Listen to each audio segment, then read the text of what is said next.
ఒక్కింట్లో ఇద్దరు అన్నదమ్ములు కొట్లాడితే మూడో వానికి సంధియ ఇంకా మంట మీద పెట్రోల్ పోసి పెద్దగా అయ్యేటట్టు చేస్తాడు. అది మనసొంటి మామూలు పబ్లిక్ ఇళ్ళల్లోనే గింత రచ్చ అయితే ఇక సెలబ్రిటీల ఇళ్ళల్లో అయితే ఎట్లుంటది?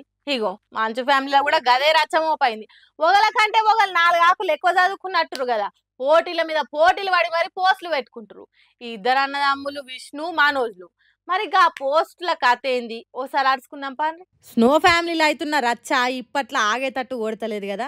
స్నో తాతకు కొడుకులు ఇద్దరు ఇట్లా ఎవరికి సమాధానం చెప్పాలనో సమజ్గాక సతమతం అవుతుండు కావచ్చు. లేకుంటే వాళ్ళ పోస్టులు చూస్తే మనకే పిచ్చిలేస్తుంది. ఇంకా ఆయనకు ఎట్లా అనిపించాలి ఏం కథ? ఇగో ఫస్ట్ ఇంట్లోకి వెళ్ళేలా కొట్టిరంటున్న చిన్న కొడుకు మంచు మనోజ్ పోస్టు చూడుర్రి. చూసిర్రా? పెదరాయుడు లెవెల్ ఉందిలే పోస్టు. మొన్ననే ఓ ఇంటర్వ్యూలో మోహన్ బాబు ముచ్చట వస్తే నాకు మా నాయన పాదాలను తాకాలనుంది, నేను ఆయనను మస్తు మిస్ అవుతున్నా అనుకుంటా కన్నీళ్ళు పెట్టుకుండు కదా. ఇప్పుడు ఆయన బెల్లంకొండ శ్రీనివాసు నారా రోహిత్లతోటి కలిసి చేసిన సినిమా భైరవం ఇయాలనే రిలీజ్ అయింది. దీనికి ప్రమోషన్లు కూడా జోరుగానే నడిచినాయి. 9 ఏళ్ల తర్వాత సినిమాలకు దూరమై ఇంట్లో లొల్లైనాక ఈ సినిమాతోని ఫ్యాన్స్ కు దర్శనం ఇచ్చిండు మనోజు. మరి ఈ సినిమాతోని పోయిన అదృష్టం కలిసి వస్తుందేమో చూడాలి. ఈ ముచ్చట ఇట్లుంటే మొన్ననే పెద్ద కొడుకు విష్ణు చేస్తున్న భక్త కన్నప్ప సినిమా హార్డ్ డిస్క్ ఎత్తుకొని పోయిర్రు. జూన్ 27 తారీఖు రిలీజ్ అయ్యే ఈ సినిమాలో ప్రభాస్ కూడా ఓ కీలక పాత్రలు చేస్తుండేసరికి జర అందరికి కనీసం ప్రభాస్ కోసమైనా చూద్దాంరా ఈ సినిమా అన్న ఒపీనియన్ ఉండే. ఇట్లాంటప్పుడే హార్డ్ డిస్క్ పోవుడు ఒకెత్త అయితే కౌంట్ డౌన్ స్టార్ట్, ఇంకా 28 రోజులే ఉంది అని విష్ణు పెట్టిన పోస్ట్ వైరల్ అయింది. ఇట్లా ఇద్దరు అన్నదమ్ముల నడుమ కొట్లాట అయినాక షెరొక సినిమాతోని ఎంట్రీ ఇస్తుర్రు. వీళ్ళిద్దరు ఇట్లా ఎవల దిక్కు సపోర్ట్ చేయాలనో తెలియక మోహన్ బాబా ఆగమైతుండు. మరి ఇద్దరు ఇట్లా ఎవల సినిమా మంచి హిట్ అవుతుంది, ఎవరు డీలా పడిపోతారు, లేకుంటే ఇద్దరు గెలుస్తారా ఏమవుతుందో ఏమో కానీ ఎంత కొట్లాడుకున్నా ఎప్పటికైనా అన్నదమ్ములు ఒక్కటవుతారని ఇంకొందరు అంటుర్రు. ఏమో చూద్దాం పాటుర్రిగా, ఏం చేస్తాం మనం మాత్రం. ఏమంట పాకిస్తాన్ దేశం మీద ఆపరేషన్ సింధూర్ ఆపేసిండ్రు. అప్పటి నుంచి దేశ ప్రధాని నరేంద్ర మోడీ మీద అందరు ఇసుకబడుతున్నారు. జరంత పల్సగా అయినట్టే అనిపిస్తున్నాడు ప్రధాని మంత్రి. అంతకు ముందు మోడీని కౌంటర్ చేసేటోళ్ళే లేరనుకున్నారు, కానీ ఇప్పుడు చాలా మంది మోడీకి కౌంటర్ ఇయ్యలేకుండా చేస్తుర్రు. ఆగో పశ్చిమ బెంగాల్ ముఖ్యమంత్రి మమతా బెనర్జీ ఏమంటుందో ఈయన. Please remember, every women they have a respect. They take Sindoor from there husband. But PM Modi is saying just like, you are not the husband of everybody. Why you are not giving Sindoor to your Mrs. first?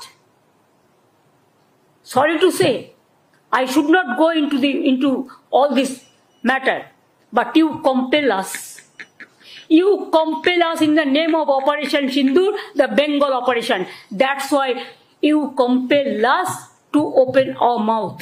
आप एक काम कीजिए, एक दिन आपका इतना हिम्मत है तो एक टीवी का आसन में बैठिए, सरासरी प्रधानमंत्री का और हम का लड़ाई होगा. आपको जो जो सब्जेक्ट है आप టెలిపాంప్టర్ भी ले आ सकता है. ఇన్నరా ఏమంటున్నదో పశ్చిమ బెంగాల్ ముఖ్యమంత్రి మమతా బెనర్జీ. మోడీ సాబ్, నీకు దమ్ము ధైర్యం ఉంటే నాతోని టీవీ డిబేట్లో కూర్చో, నేను అడిగిన దానికి అప్పటికప్పుడు సమాధానం చెప్పు.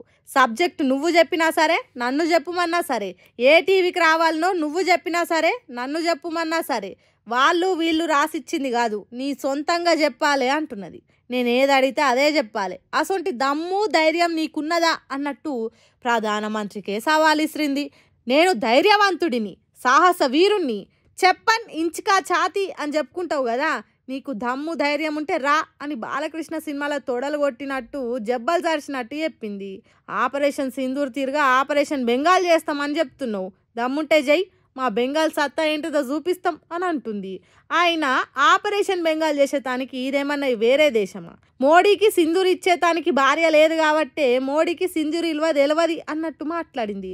బాగా పైసలున్నాయి, బాగా టెక్నాలజీ పెరిగిందని ఇప్పుడు వార్తలు రాస్తావా? ఎక్కడనో రాజస్థాన్లో ఉత్తరప్రదేశ్లో జరిగిన లొల్లులు బెంగాల్లో జరిగినట్టు తప్పుడు వార్తలు రాస్తావా?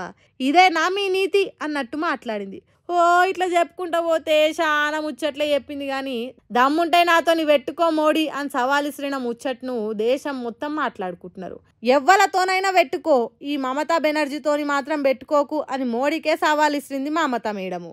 ఎంతైనా మమత గట్టికి రాలే అని అంటున్నారట ఈ ముచ్చట తెలిసినాక.